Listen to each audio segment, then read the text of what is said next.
네, 안녕하세요. 반갑습니다. 회복을 돕는 남자 바르실레입니다. 오늘은 분노에 대한 오해 세 번째 같이 나누도록 하겠습니다. 예수님 믿으니 나를 고쳐주실 것이다. 예수님 믿으니 나를 고쳐주실 것이다.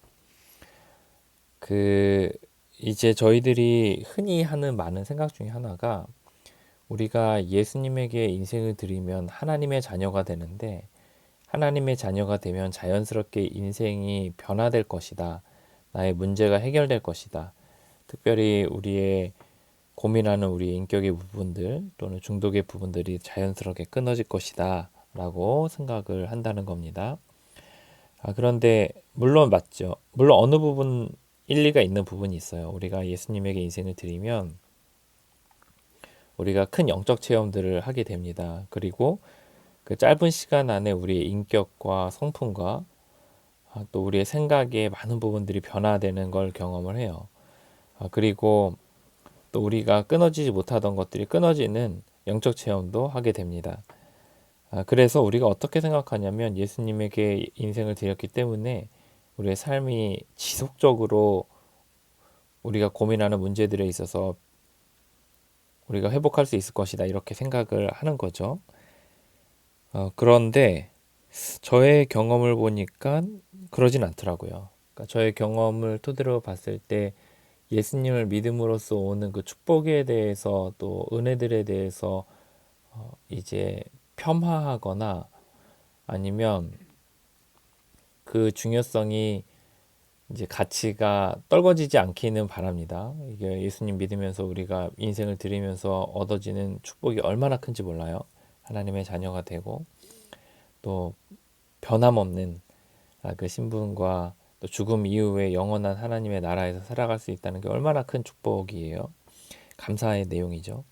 그런데 여기서 그치면 안 된다는 거죠. 이제 저 같은 경우엔 그랬어요. 예를 들어서 저는 이제 고등학교 2학년 때 예수님에게 인생을 드렸습니다. 그 예수님에게 인생을 드릴 때 이제 제가 골방 가운데서 이제 들어가서 이제 성령 하나님에 대해서 제가 좀 궁금했어요, 되게.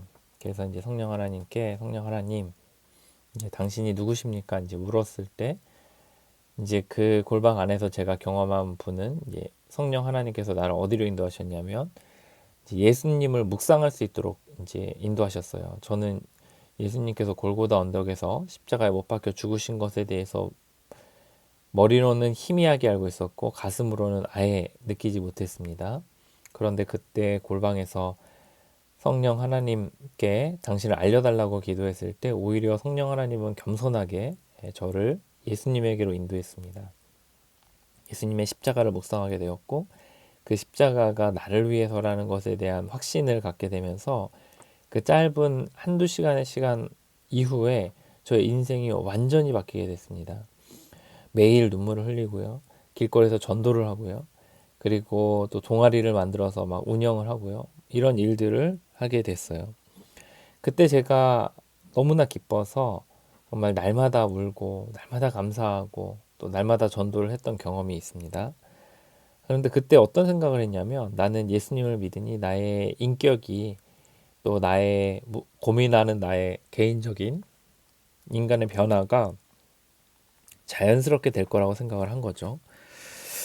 근데 이제 제 중독의 부분에 있어서 메인 중독에 있어서 제가 어땠냐면 이제 이 부분에 있어서 이제 철저하게 이제 내 힘으로 하기 시작한 거죠. 왜냐하면 나는 이제 예수님을 믿음으로써 하나님의 자녀가 됐기 때문에 이걸 할 수 있는 힘이 생겼다 이렇게 생각을 한 거예요. 그래서 처음에는 이제 내 방식대로 했습니다. 뭐 이를 악물고 잔다던가 아니면 뭐 참는다던가 그 외에 등등 내 방식으로 이제 처음에 제 메인의 중독을 다뤘습니다. 그런데 안 되는 거예요. 좀 되는 듯 싶다가 넘어지고 좀 되는 듯 싶다가 넘어지더라고요. 그래서 그 다음에 이제 종교 행위를 했습니다. 이거는 뭐냐면 제가 막 기도를 하고 이제 예배 가운데 들어가고 막 이렇게 했는데 사실 그거를 어떤 하나님과의 연결 또는 하나님과의 에, 또 정말 관계의 파이프를 꽂고 거기서 힘을 얻는 그런 방식이 아니라 그냥 행위를 하면 낫는다고 생각한 것 같아요. 성경을 읽으면, 암송을 하면, 전도를 하면, 예배를 드리면 이제 예배의 자리에서 깊은 하나님과 인격적인 교제가 아니라 그냥 예배의 자리에 가면 뭐 이런 식으로 생각을 했어요. 제가 또 이제 성경책을 안고 자거나 베고 자거나 옆에다 두고 자면 능력이 내게 임한다 막 이런 얘기해서 성경을 안고 자기도 하고 베고 자기도 하고 옆에다 두고 자기도 했습니다. 그런데 안 되는 거예요. 그래서 이제 모임 다니면 끊는다고 하니까 이제 모임을 또 열심히 다녔습니다. 뭐 한국 모임, 뭐 한국 내 외국인 모임, 또 온라인으로 호주 모임, 미국 모임, 뭐 영국 모임 가릴 거 없이 방콕 모임 뭐 이런 거 가릴 거 없이 열심히 다녔어요.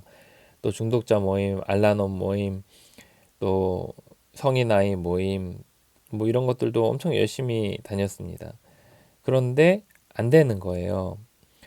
왜냐하면 저는 모임이 나를 끊게 해준다고 생각했거든요. 또 후원자도 이제 여러 명 갈았습니다. 9명을 가르고 후원자의 도움을 받았지만 안 됐어요.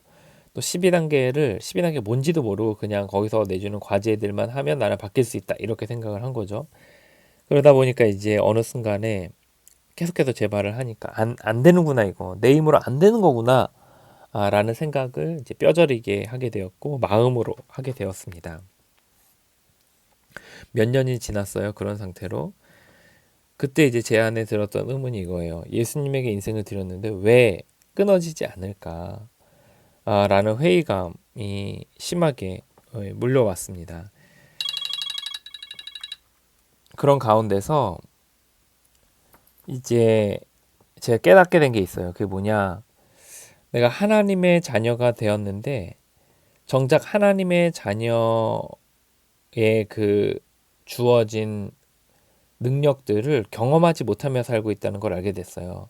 마치 거지처럼 말이죠. 무슨 말이냐? 네, 이런 유명한 예화가 있죠. 이제 어떠한 마당에서 흙을 파먹으며 살던 종을 이제 부자가 이제 데려다 양자로 삼은 거예요. 그런데 이 양자가 예전의 습관을 버리지 못하고 이제 땅바닥에 내려가서 계속해서 흙을 파먹고 있는 거예요. 아버지에게 이 전 재산이 다 있고 곳간에 곡식들이 많고 하인들이 수백 수천 명인데 그건 자원들을 누리지 못한 채 그냥 거기 밑에 내려가서 흙을 파먹고 있는 거죠. 저 역시 마찬가지였던 것 같아요. 하나님의 자녀였지만 하나님의 자녀 안에 누릴 수 있는 것들을 누리지 못하고 특별히 그 힘과 지혜를 또 능력을 경험하지 못했던 것 같아요. 그런데 우리 예수님께서 우리에게 이렇게 말씀해 주셨더라고요. 이게 요한복음 14장 16, 17절이거든요. 내가 아버지께 구하겠으니 그가 또 다른 보혜사를 너희에게 주사 영원토록 너희와 함께 있게 하리니 17절 하반절에 이렇게 있습니다. 너희는 그를 아나니 그가 너희와 함께 거하시며 또 너희 속에 계시겠음이라. 이게 무슨 말이죠? 내가 이제 죽고 부활하고 승천할 것인데 내가 또 다른 보혜사 돕는 분을 너희에게 보낼 것이니 그분이 너희 속에 거하실 것이다. 그러니 그분의 도움을 받아 그 능력과 지혜를 경험함으로 변화되고 사역하고 이 땅에서의 삶을 살아가라 라고 이야기하고 있는 거죠. 다시 말해서 우리에게 돕는 분 성령 하나님을 보내주셨고 그리고 예수님에게 인생을 드린 모든 사람들의 마음 안에 성령 하나님이 영원토록 변함없이 함께 하신다는 거예요. 그런데 저는 어땠냐면 내 안에 계시기만 하면 그 성령 하나님을 누릴 수 있다고 생각을 했던 것 같아요. 그리고 알아서 해주시겠지 이렇게 생각을 했던 것 같아요. 그런데 우리가 성령 하나님과 인격적인 관계 가운데 들어가지 않으면 또 그것을 지속적으로 하지 않으면 우리가 그 힘을 경험하지 못한다는 것을 깨닫게 되었습니다. 그리고 그 연결은 매일 아침 눈을 뜨면 그분과 하는 거예요. 그래서 다음 날이 되면 또 새로, 또 다음 날이 되면 새로 우리가 예수님에게 인생을 드림으로 단 한 번의 진지한 드림으로 영원한 하나님의 자녀가 되었다면 우리 안에 계신 성령 하나님과는 매일 아침에 새로운 계약을 통해서 그분의 능력을 받으며 그날 하루를 살아갈 수 있게 되는 겁니다. 그리고 또 힘이 약하다 싶으면 수시로 또 중간중간 할 수도 있는 거죠.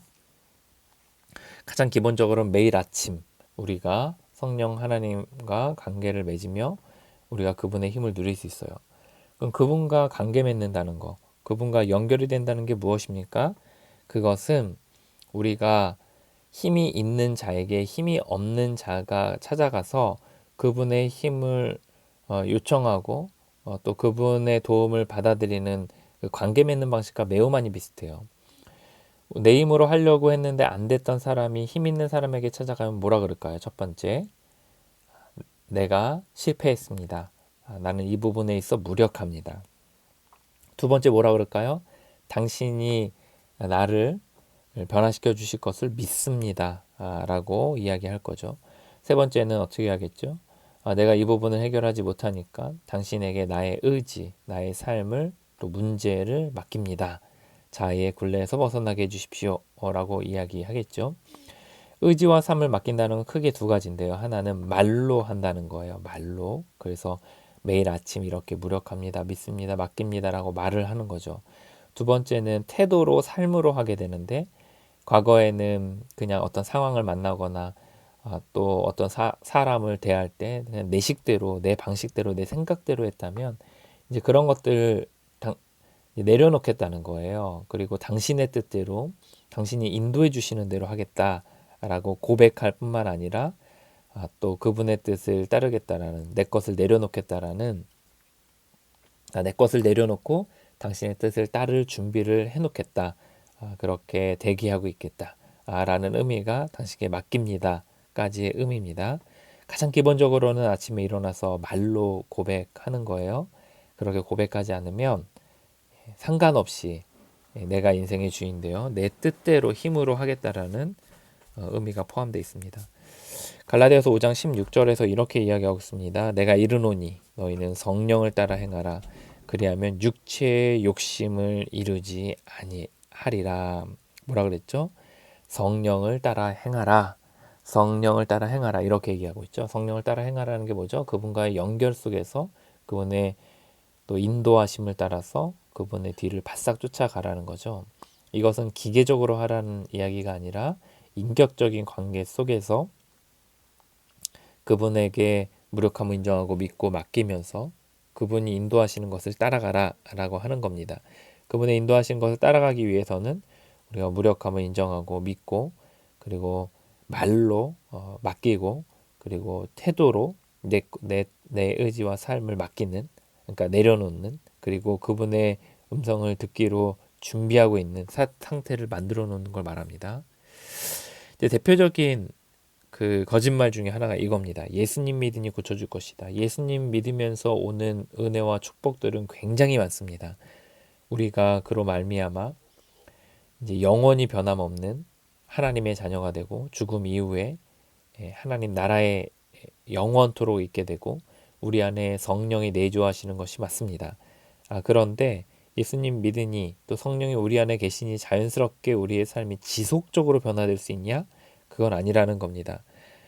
매일 성령 하나님과 연결 없이는 변화도 없다라고 이야기하고 있습니다. 매일 성령 하나님과 연결 없이는 변화도 없다. 그리고 그 매일 하나님과 성령 하나님과 연결되는 것은 말로 또 태도로 우리가 할 수 있다는 겁니다. 오늘 여기까지 하도록 하겠습니다. 매일 성령 하나님과 연결 없이 변화는 없다. 우리가 이제 기도할 거는 나와 연결되어 따라오는 법을 알고 있니? 그렇게 매일 따라오고 있니? 라고 우리에게 물으시고 계신 겁니다. 성령님과 연결돼서 따라가고 있는 법을 우리가 알고 있는가? 그렇게 매일 따라가고 있는가에 대해서도 한번 생각해 보시면 좋을 것 같고 또 교재에 나오는 이야기들을 따라가 보시면 좋을 것 같습니다.